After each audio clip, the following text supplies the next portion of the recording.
So, welcome po sa aking mga ka-group. Dito po matututunan po ninyo kung paano po tayo makakapag-book. So, ito po yung importante sa ating negosyo upang magamit po natin yung ating hotel and resort accommodation. So, nandito po tayo ngayon sa booking procedure. So, paano po tayo makakapag-book at ma-enjoy po natin yung benefits po natin as a member. So, dito po kung makikita po ninyo, pag nag-login po kayo sa inyong account, so, punta lang po kayo sa www.tbaexpress.com, then mag-login po kayo. Meron po kayong username and password. Wherein, kiklik nyo lang po dito sa Travel Express. And then, yan na po yung inyong sarili. Ito po yung example po ng inyong sariling booking portal. So, kiklik nyo lang po dito. Okay? So, once you click po nito, so, makiklik nyo lang po yun. Once you click the redeem my package, so ito po yung lalabas sa inyong certificate number.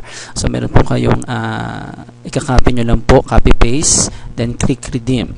Okay, then ipi-paste nyo lang po yung inyong ang inyong pong certificate number here, and then redeem certificate. Pagka-click nyo po ng redeem certificate, papasok po ito. So proceed to booking. So yan. So, once na maklik nyo po yung proceed to booking, ito lang po, choose then click any of the two. Kung gusto nyo pong mag-book ng hotel, so kung gusto nyo po 4 days or 3 nights, or book a resort. So, once na makapamili po kayo dyan, like for example, kung book ay hotel, so i-accept nyo lang po ito. So, may lalabas po na booking terms and condition, then i-accept lang po. Okay, then click hotel worldwide. So book a hotel worldwide. We have over 95,000 properties. So kung tayo naman po ay gusto nyo pumunta ng India, we have in India, so we have over 4,000 properties. So dito po ay kiklik nyo lang po itong select from list, like for example, yung mga destination po ninyo, like for example, Hong Kong, and then anong date po kayo at ilang nights kayo mag-stay po dun sa hotel.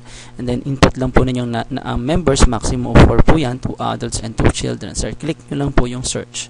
Okay, once na maklik nyo po yung search, lalabas na po dito sa right side yun pong mga hotels and resorts na available.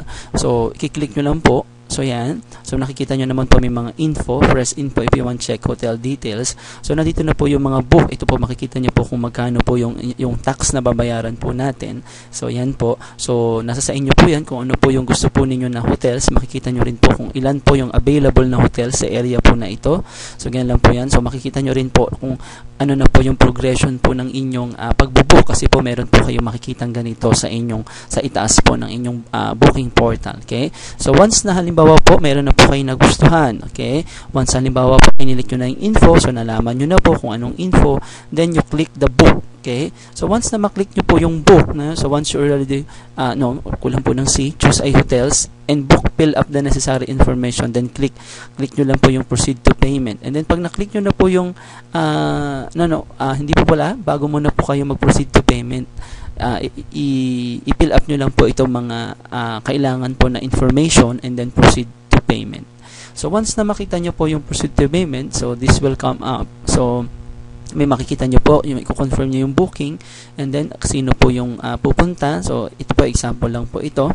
Okay, so magkano po yung amount na babayaran nyo, and then the booking funds. So ngayon po ito yung booking funds. So i-click nyo lang po itong book now. Pero bago nyo po yan i-book, meron po kayong gagawin po na procedure. Okay, so kasi po hindi po mabubook po itong inyong pong accommodation nang wala po kayong booking fund na nakakredit po sa inyong account. So ganito lang po yan. So how to order booking funds in e-voucher. So ito po, so please make sure to check the available hotels, resorts on your specific date you wanted, so you can identify the taxes needed. So syempre makikita nyo naman po kung gaano yung tax na babayaran po ninyo. So as soon as you are certain on the accommodation, email us yung pong TBI Express Philippines. So mamaya po makikita nyo how much booking funds you needed. So please specify your need in dollars amount.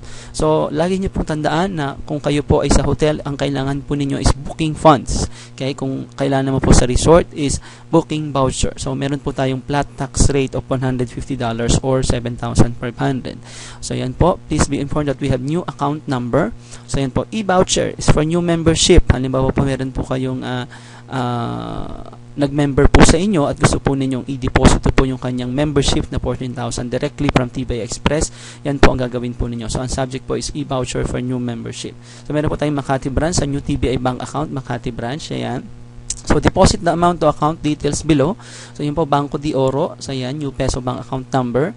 So kopyahin nyo lang po yan, then alam nyo na po kung anong dapat gawin dyan. Then second step, scan the copy of your BDO deposit slip. Then, pag na-deposit nyo na po yan, kindly attach a scanned copy of deposit slip and send email to clarissa.kalingasan@tbixpress.com. So, always copy. So, wag nyo pong kalilimutan ito. CC jritztravel@gmail.com. So, may mga subject po yan.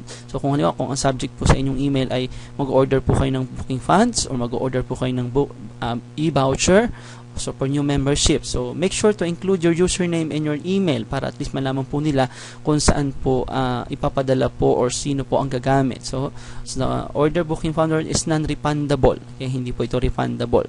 So yan po, support staff will send you the booking funds voucher sa email po ninyo. So it's a series of or combination of numbers and letters para po bang bumili kayo ng 300 pesos na load sa card, no? So pag kinaskas niyo po 'yon, so meron po daw mga combination of numbers and letters. So parang ganun po yung marireceive po ninyo sa inyo pong email kung kayo po ay order po ng e-voucher for new membership. Pero kung booking funds po, i-credit na lang po yun sa inyong account para magamit po ninyo. At pag natanggap nyo na po yun, so i-deposit po agad ninyo yung payment para makredit po agad sa inyong account. So yan lang po. Thank you. So hope you enjoy your hotel or resort stay worldwide. That is the end of our presentation. Kung meron po kayong katanungan, pwede nyo po akong tawagan or i-text or mag-email din po kayo dun sa ating support staff. Okay? So that's it. Thank you very much.